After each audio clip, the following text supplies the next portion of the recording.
नमस्कार, स्वागत है आप सभी का एक बार फिर से सोनी क्लासेज में। आपको पता ही है कि हम लोग हीरोन्स का फार्मूला पढ़ रहे हैं क्लास 9 में, और प्रश्नावली 13 का ये जो भारती भवन के बुक से है वो हमने कंप्लीट कर लिया है। प्रश्नावली 13 का भी हल करने के लिए हमें चतुर्भुज के बारे में जानना होगा। जिस तरह से उसमें त्रिभुज के बारे में जाने थे, बेसिक चीज़ें जो होती हैं त्रिभुज के बारे में मैंने आपको बताया भी था। ठीक उसी तरह थोड़ा सा इसमें हम आपको चतुर्भुज के बारे में बताएंगे कि चतुर्भुज क्या होते हैं, चतुर्भुज के प्रकार क्या हैं, और साथ ही साथ उनके कुछ गुणों के बारे में बताएंगे, ताकि जब आपका एक ओवरव्यू चतुर्भुज के बारे में बन जाए तो आप आसानी से इसको क्वेश्चंस को सॉल्व कर पाए। और साथ ही साथ हम आपको ये भी बताएंगे कि कैसे चतुर्भुज का क्षेत्रफल निकालने के लिए हीरोन्स के फार्मूला का प्रयोग हो सकता है। तो शुरुआत करते हैं कि चतुर्भुज है। तो चतुर्भुज क्या है? जिस तरह से 3 भुजाओं से घिरी हुई आकृति को हम लोग त्रिभुज कहते हैं, ठीक उसी तरह 4 भुजाओं से घिरी हुई आकृति को हम लोग चतुर्भुज कहते हैं। ठीक है, इसमें तो पॉइंट करने वाली बात क्या है कि इसमें 4 भुजा होती है। ठीक है, दूसरी नंबर बात कि इसमें 4 कोण भी होते हैं, 4 शीर्ष होते हैं, शीर्ष यानी कि माथा, और फिर 2 विकर्ण होते हैं। इसमें सभी के बारे में आपको हम एक बाय एक करके बता रहे हैं। साथ ही साथ बताएंगे आपको कि संगत कोण क्या है, ठीक ना, उसके जस्ट अपोजिट कोण क्या है, ये सब चीज़ भी आपको बताएंगे। अभी ये मान लीजिए कि ये तो हमारा 4 भुजा से घिरा हुआ आकृति है, चतुर्भुज है। तो इसको हम एक नाम दे देते हैं ABCD, ये हमने एक नाम दे दिया इसको। तो जो इसके 4 भुजा के बारे में हम बात किए हैं, वो 4 भुजाएं कौन कौन सी हो जाएंगी? एक भुजा AB, दूसरी भुजा BC, तीसरी भुजा CD और चौथी भुजा DA। ठीक है, तो ये 4 भुजा हो गई। 4 कोण, तो कोण किसको कहते हैं बाबू? कोण उसको कहते हैं जहाँ 2 भुजाएं आपस में आके मिले, जहाँ 2 सरल रेखाएं आपस में आके मिले, उसी को हम लोग कहते हैं कोण। तो देखिए एक और एक ये यहाँ पे मिला, तो यहाँ जो बना ना यही कोण है। तो एक कोण आपका यहाँ बन गया, एक कोण आपका यहाँ बन गया, एक कोण यहाँ बन गया, और ये कोण यहाँ बन गया। यानी कि 4 कोण कौन कौन है? ABC और D। तो कोण A, कोण B, कोण C और फिर कोण D। ठीक है, 4 शीर्ष, यानी कि जहाँ पे ये जो मिल रहा है इसको शीर्ष कहते हैं। तो एक यहाँ मिल रहा है, यहाँ मिल रहा है, मतलब कि A, B, C और D इसके 4 शीर्ष हैं। और यहाँ से यहाँ एक इसको ऐसे मिला दें, और फिर यहाँ से यहाँ इसको एक ऐसे मिला दें। ठीक है, ये जो मिलाएं, तो मिलने के बाद में हमको 2 और नए भुजाएं जिसमें दिखने लगी, रेखाएं दिखने लगी। एक दिख रही है AC, तो यह जो AC है उसका विकर्ण है, और यह जो BD है, B से लेकर D तक, यह भी इसका विकर्ण है। तो ये होता है चतुर्भुज, 4 रेखा से घिरी हुई भुजा। और बताते हैं इसके मतलब कि संगत कोण क्या होते हैं और संगत भुजाएं क्या होती है। जैसे कि मान लीजिए कि BC एक भुजा है ना, BC एक भुजा है, तो जस्ट इसके बाद वाला यानी कि CD भी इसका संगत भुजा होगा और AB भी इसका संगत भुजा होगा। समझे? जस्ट बगल वाला को ही क्या बोलते हैं? संगत। समझ में आ रहा है बात?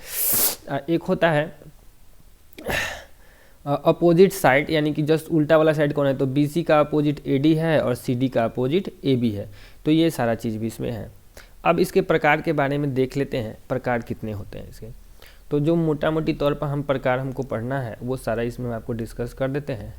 प्रकार, सबसे पहले हम इसके बारे में शुरू करेंगे समलंब से। किससे? समलंब चतुर्भुज को।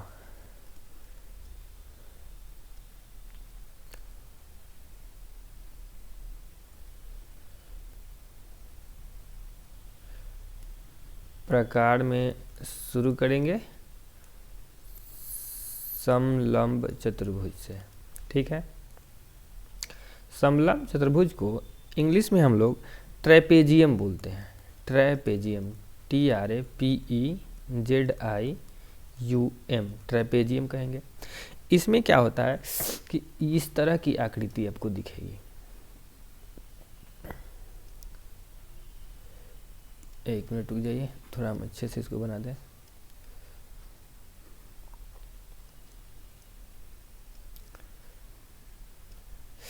ये ट्रेपेजियम है, ठीक है। इसमें क्या है कि इसका भी नाम लिख लेते हैं पहले, ए बी सी और डी। ये ट्रेपेजियम है। ट्रेपेजियम में होता क्या है कि जो दो भुजाएं होती हैं ना वो आपस में समांतर होती है। अब कोई भी दो भुजा आपस में समांतर हो सकती है, ये और ये मेनली जो दोनों ऊपर वाला होता है, एक ऊपर वाला एक नीचे वाला, यही क्या होता है आपस में समांतर होता है। यानी कि हम कहें कि AD जो है समांतर यानी कि पैरेलल है BC के। यही समलंब चतुर्भुज का इसमें गुण होता है। और आपको बता दें कि कभी कभी क्या है कि यह भुजा यानी कि AB और यह भुजा यानी कि CD आपस में बराबर हो जाती है। तो अगर ऐसा चतुर्भुज है, समलंब चतुर्भुज है, तो उस तरह के समलंब चतुर्भुज को समद्विबाहु समलंब बोलते हैं। क्या बोलते हैं? समद्विबाहु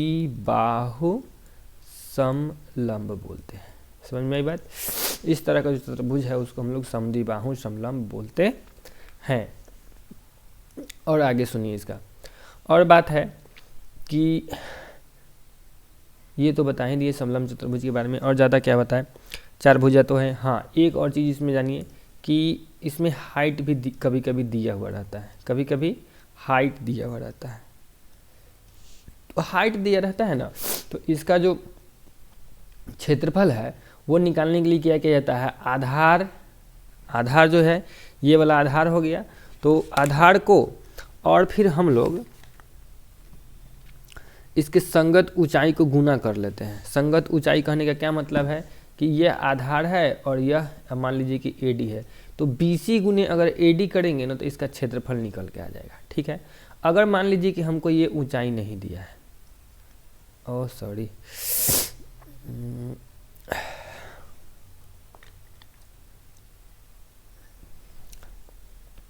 होता क्या है कि कभी कभी ये AD नहीं दिया रहता है, ऊंचाई नहीं दिया रहता है, तो इसके लिए क्या करना होता है कि इस चतुर्भुज को हम लोग दो भाग में बांटेंगे, ठीक ना। लेकिन इसका ये दिया हुआ रहेगा, तब क्या रहेगा कि विकर्ण दिया हुआ रहता है, और इस चतुर्भुज को दो भाग में बांट के एक त्रिभुज इधर बन गया, एक त्रिभुज इधर बन गया। और फिर ध्यान कीजिए कि ये हीरोन्स फार्मूला पर बन जाएगा। एक त्रिभुज का क्षेत्रफल इधर निकाल लेंगे, एक त्रिभुज का क्षेत्रफल इधर निकाल लेंगे, दोनों को जोड़ लेंगे तो क्या हो जाएगा, इस चतुर्भुज का क्षेत्रफल निकल जाएगा। तो इसी तरह से हर एक चतुर्भुज में क्या करेंगे कि हम लोग हीरोन्स फार्मूला का यूज करेंगे। तो ये तो समलंब की बात हो गई। नेक्स्ट जो हमको पढ़ना है वो है समांतर चतुर्भुज पढ़ना है। समांतर चतुर्भुज पढ़ना है, जिसको पैरेललोग्राम भी बोला जाता है। क्या बोलता है? पैरेललोग्राम। अच्छा, इसका हम गलत बता दिए। ये इसका होता है 1/2 गुने समांतर भुजाओं का योग, समांतर भुजाओं का योग गुने ऊंचाई। समांतर भुजाओं का योग यानी कि ये वाला भुजा और ये वाला भुजा को जोड़ेंगे और 1/2 गुने समांतर भुजाओं का योग गुने ऊंचाई करेंगे। जैसे कि हम एक मान लीजिए कि ये 4 दिया हुआ है, ये 5 दिया हुआ है और ये 3 दिया हुआ है, तो इसका क्षेत्रफल अगर निकालना है तो 1/2 गुने समांतर भुजा कौन है, 3 और 5 है, तो 3 और 5 जोड़ने पर कितना हो जाएगा, 8 गुने ऊंचाई कितना हो जाएगा, 4, तो 2 दूनी के 4 यानी कि 8 दूनी 16। इस तरह से इसका मिलेगा 1/2 गुने समांतर भुजाओं का योग गुने ऊंचाई से इसका क्षेत्रफल मिलेगा। गलती से हम समचतुर्भुज वाला का बता दिए। आगे देखिए पैरेललोग्राम, PARA पैरेललोग्राम, ये समांतर चतुर्भुज है। समांतर चतुर्भुज का फिगर किस तरह का होगा, तो ये बड़ा ही अच्छा होता है देखने में। हालांकि अच्छा तो सब है, खराब कोई नहीं है। ये इस तरह से दिखेगा, ठीक है। इसमें क्या है, इसका गुण क्या है, इसका गुण यही है कि इसका जो भुजा लिख लिए पहले हम ABCD लिख लिए, ठीक है। अब क्या है कि इसका D ठीक से लिखा जाओ,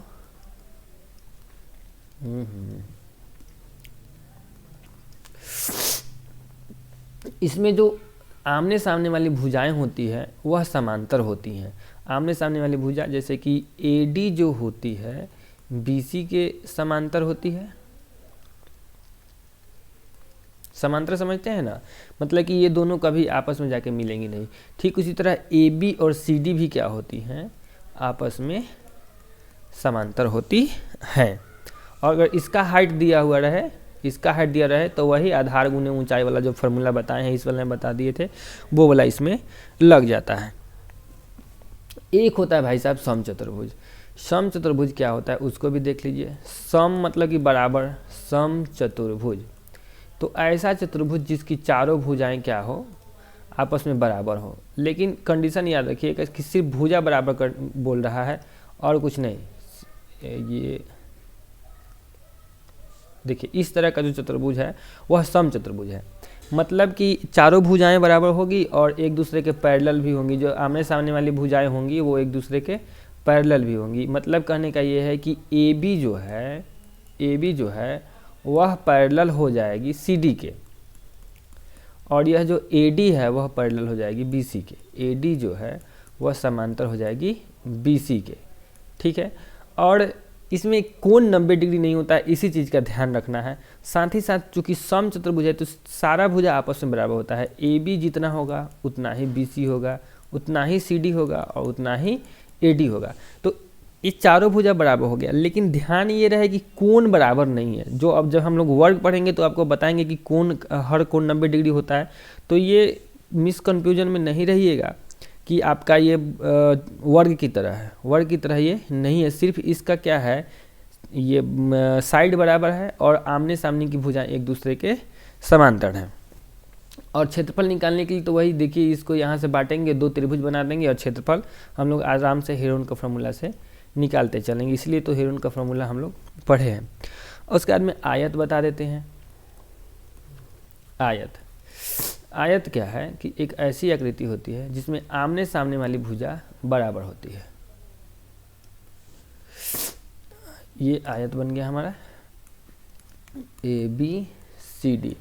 तो आयत में ध्यान यही रखना है कि जो आमने सामने वाली भुजा होती है, यानी कि ए बी जो जितना होगा उतना ही सी डी भी होगा, ए बी जितना होगा उतना ही सी डी भी होगा, और साथ ही साथ पैरेलल भी होगा। पैरेलल ही होगा यानी कि ए बी और सी डी दोनों के बीच का दूरी कभी नहीं घटेगा, दोनों एक दूसरे के पैरेलल होगा।